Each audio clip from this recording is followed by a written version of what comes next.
아멘. 할렐루야. 사순절 갈보리 기도회에 함께 하신 모든 성도님들과 또 영상으로 참여하시는 성도님들께 하나님의 위로와 또 평강의 역사가 충만하시기를 간절히 축원합니다. 오늘 말씀의 제목은 말씀이 육신이 되어 우리 가운데 거하심에입니다.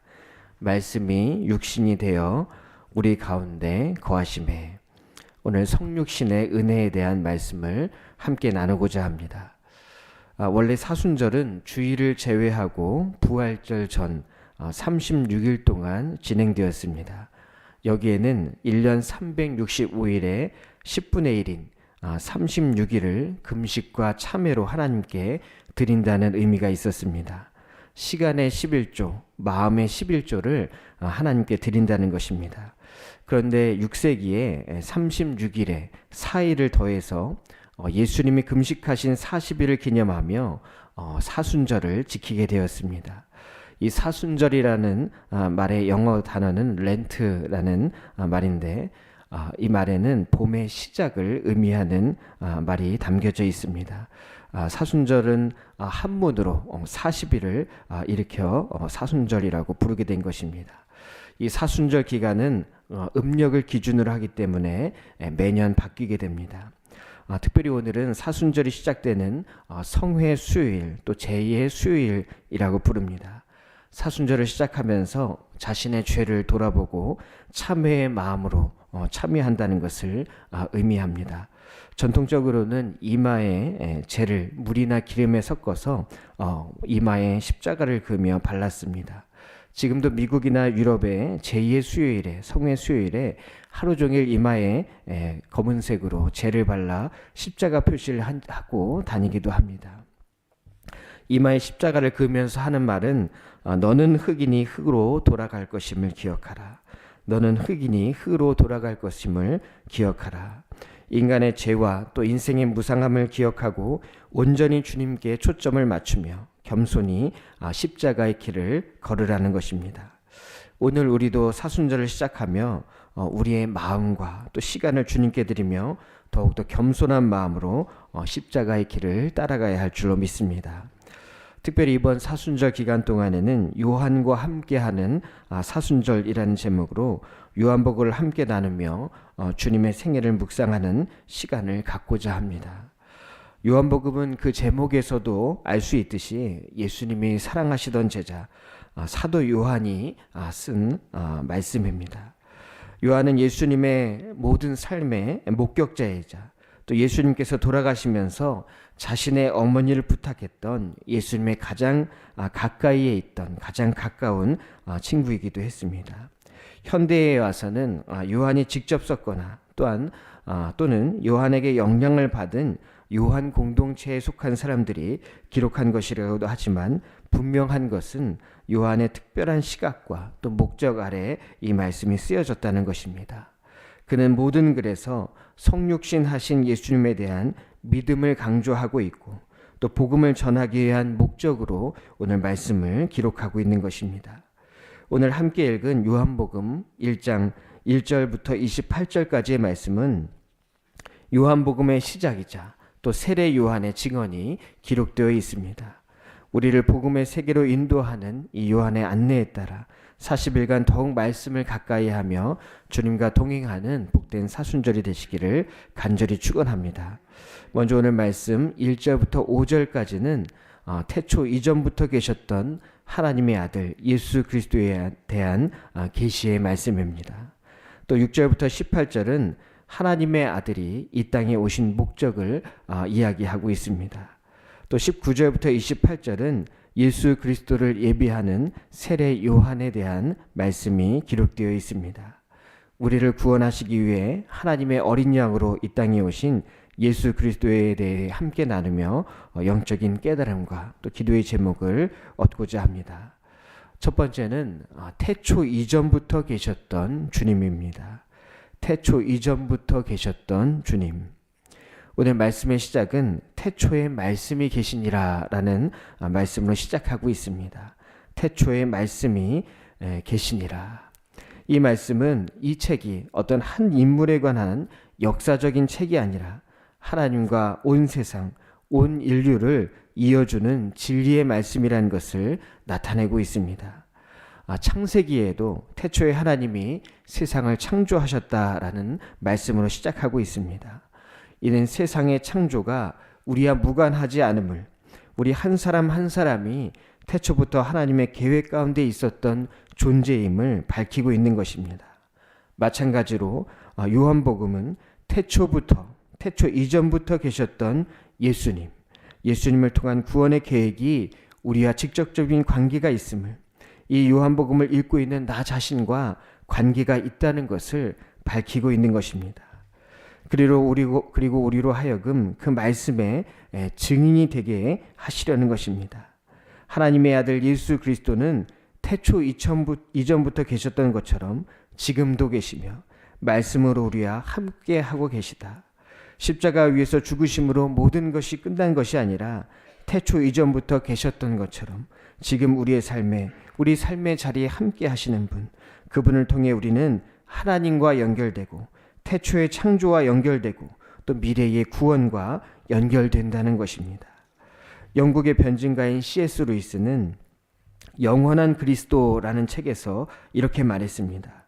예수님은 단순히 역사적인 사건이 아니라 시간의 시작을 초월한 존재로 모든 것을 초월하며 구속의 계획을 이끌어 가신다. 시간의 시작을 초월한 존재로 모든 것을 초월하여 구속의 계획을 이끌어 가신다.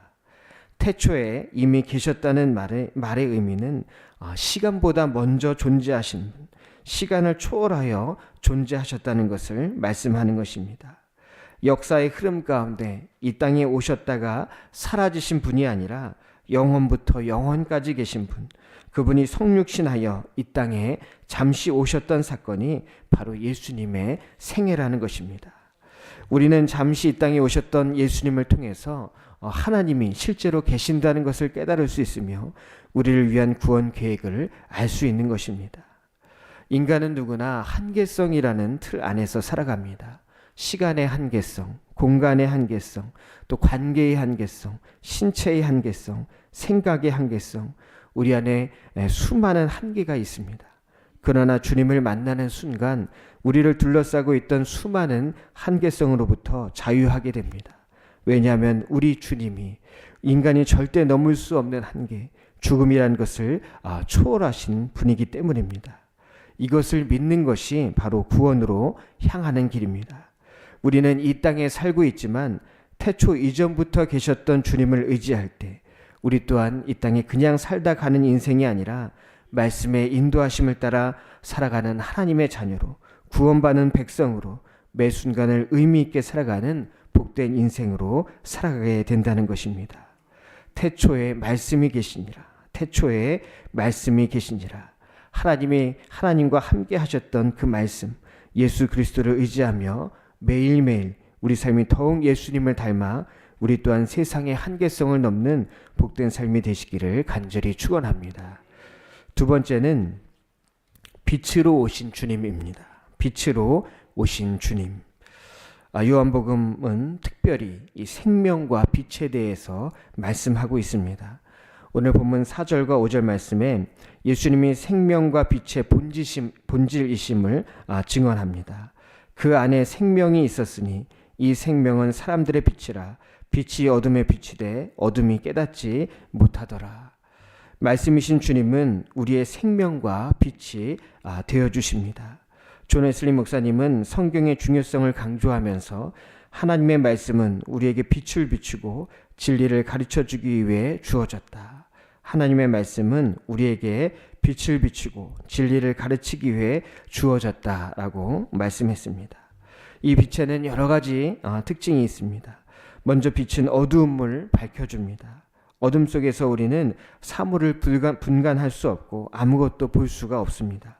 그러나 빛이 비치는 순간 우리 눈앞에 새로운 세계가 펼쳐지는 것처럼 주님께서 비춰주시는 빛은 우리 생각의 어두움, 또 이기심의 어둠, 우리 삶 가운데 있는 모든 어둠을 밝혀주시는 줄 믿습니다. 또한 빛은 치유의 능력이 있습니다. 우리 안에 있는 절망, 좌절, 상처, 죄악 등 모든 부정적인 생각과 감정을 치유하고 회복시킨다는 것입니다. 또한 빛은 희망입니다. 빛은 우리에게 언제나 희망을 줍니다. 긴 터널 끝에 보이는 빛은 우리가 앞으로 나갈 수 있는 힘과 용기를 제공합니다. 우리 삶 가운데 어떤 어려움과 고난이 있더라도 예수 그리스도라는 빛을 보고 나아갈 때 그 끝은 희망과 또 소망과 연결된다는 것입니다. 또한 빛은 생명입니다. 빛은 모든 생명을 자라게 할 뿐만 아니라 영적으로도 우리의 삶을 새롭게 하는 능력이 있는 줄로 믿습니다. 빛의 화가라고 불리는 렘브란트는 아버지는 가톨릭 신자였고 또 어머니는 개신교 신자였습니다. 그 사이에서 태어나 믿음을 갖지 못하고 방탕한 삶을 살다가 훗날 하나님을 만나고 많은 종교화를 남기게 됩니다. 그런데 그 그림 중에 우리가 잘 알지 못하는 토빗과 안나라는 그림이 있습니다. 이 그림을 보면은 토빗이라는 남편이 의자에 앉아서 기도하고 있고 또 안나라는 여인이 새끼 염소 한 마리를 들고 있습니다. 그런데 자세히 보면 이 둘의 눈이 장님의 모습으로 그려져 있습니다. 남편은 눈먼 장님, 아내는 눈뜬 장님의 모습으로 그려져 있습니다. 이 그림이 의미하는 것은 카톨릭을 눈먼 장님, 또 개신교를 눈뜬 장님으로 묘사한 것입니다. 아내가 하루 종일 배를 짠 삭스로 새끼 염소 한 마리를 얻어왔지만 남편은 그것을 믿지 못하고 그저 기도만 하고 있습니다. 부부이지만 서로 의심하고 불만을 갖고 서로 믿지 못하는 사이로 그린 것입니다. 당시에 가톨릭과 개신교를 풍자한 시대상을 말하고 있는 것입니다.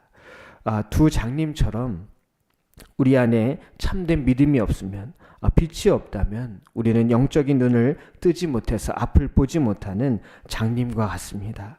그리스도를 영접하지 못하면 영적인 무지 가운데 어두움 가운데 계속 거할 수밖에 없다는 것입니다. 오늘 본문 12절 말씀에 영접하는 자, 곧 그 이름을 믿는 자들에게는 하나님의 자녀가 되는 권세를 주셨으니 영접하는 자, 곧 그 이름을 믿는 자들에게는 하나님의 자녀가 되는 권세를 주셨으니 빛 대신 예수 그리스도를 영접하는 자는 영적인 어둠 가운데 거하고 있는 것이 아니라 하나님의 자녀가 되는 권세를 주신다고 분명히 말씀하고 있습니다. 이것이 바로 은혜이자 진리입니다. 하나님이 우리를 향하신 은혜, 또 우리를 살리기 위한 하나님의 진리라는 것입니다. 사도 요한은 세례 요한의 증언을 기록하였는데 16절에 우리가 다 그의 충만한 데서 받으니 은혜 위에 은혜로라, 은혜 위에 은혜로라. 이 말씀은 계속되는 축복을 말씀합니다. 계속 쌓이는 은혜, 끊임없는 은혜, 태초부터 지금까지 변함없이 계속 쌓이는 은혜, 그 은혜의 결과가 바로 예수 그리스도, 빛으로 오신 주님이라는 것입니다. 우리 삶 가운데 빛으로 오신 주님을 영접하는 것, 이것이 가장 복된 것이며 하나님의 크신 은혜인 줄 믿습니다. 오늘도 빛으로 오신 주님과 함께 우리 삶의 모든 어둠을 물리치고 치유와 회복과 또 구원의 삶을 살아가는 우리 모두가 되시기를 간절히 축원합니다. 세 번째는 그리스도이신 주님입니다. 그리스도이신 주님. 예수님 당시에 많은 사람들이 메시아, 이 그리스도를 기다렸습니다. 절망과 좌절의 시대, 희망이 보이지 않던 시대였습니다. 그들은 누군가가 그리스도가 되기를 기다렸습니다. 자신들 앞에 그리스도가 나타나기를 기다렸던 것입니다. 누가 우리의 그리스도가 될 것인가? 당시에 세례 요한이 회개하기를 간구하며 세례를 베풀었습니다. 많은 무리가 세례 요한에게 와서 혹시 당신이 그리스도냐고 물었습니다. 그러나 세례 요한은 그리스도를 준비하는 자였습니다. 그리고 그의 증언을 통해서 참된 그리스도가 누구인지 명확하게 밝혀지고 있습니다. 오늘 본문 14절에서 말씀이 육신이 되어 우리 가운데 거하셨다. 말씀이 육신이 되어 우리 가운데 거하셨다. 이 말씀은 성육신의 본질을 명확하게 하고 있습니다. 로안 윌리엄스는 예수 그리스도의 성육신은 우리와 하나 되셔서 우리의 고통을 함께 짊어지시는 것이라고 이야기했습니다. 주님이 친히 우리와 함께 하시기 위해 이 땅에 오셨다는 것이 바로 은혜입니다. 우리는 이 은혜로 인해서 하나님께 가까이 나아갈 수 있고 또 하나님과 함께하는 삶을 살아갈 수 있는 것입니다. 이어서 15절부터 18절까지의 말씀은 세례 요한의 증언에 따라 예수님이 그리스도이심을 강조하고 있습니다. 그리스도는 하나님의 독생자이시며 모든 은혜와 진리의 시작이라는 말씀입니다. 우리는 그 은혜로 인해서 하나님의 자녀가 되는 특권을 누리게 됩니다. 16절에 우리가 다 그의 충만한 데서 받으니 은혜 위에 은혜로라. 이 말씀은 우리에게 무한한 가능성과 희망을 제공합니다. 팀 켈러는 우리는 고난 속에서도 그리스도 안에서 참된 정체성을 발견한다. 우리는 고난 속에서도 그리스도 안에서 참된 정체성을 발견한다라고 말했습니다. 그리스도와의 연결을 통해서 우리는 진정한 자아를 찾을 수 있고 하나님께서 창조하신 존재성을 발견할 수 있다는 것입니다. 요한은 바로 이것을 경험하고 오늘 말씀을 기록한 것입니다. 요한 자신도 인간의 한계성 안에서 살아가고 있었지만 태초 이전부터 계셨던 주님을 만나고 그 한계성을 벗어났다는 것, 영원한 삶을 살게 됐다는 것입니다. 나도 이전엔 어둠 가운데 있었지만 빛이신 주님을 만나고 새로운 세상을 보게 되었다. 나도 내 스스로 인생을 살아가려 했지만 그리스도를 만나고 은혜와 진리 가운데 살아가게 되었다는 것입니다. 이것을 깨닫는 사람은 자신과 같이 하나님의 자녀가 될 수 있다는 것, 하나님과 연결된 삶, 태초와 연결된 삶, 영혼과 연결된 삶을 살 수 있다는 것을 말씀하고 있는 것입니다. 이것이 복음이며 우리가 살 수 있는 유일한 길이라는 것입니다. 태초 이전부터 계셨던 우리 주님, 빛으로 오신 주님, 그리고 그리스도이신 주님을 인해서 우리는 더욱더 그의 영원한 은혜 속에서 살아갈 수 있게 되는 줄로 믿습니다. 오늘 우리가 우리 가운데 육신의 모습으로 오신 성육신의 은혜, 우리 주님의 은혜를 깨달을 수 있었습니다.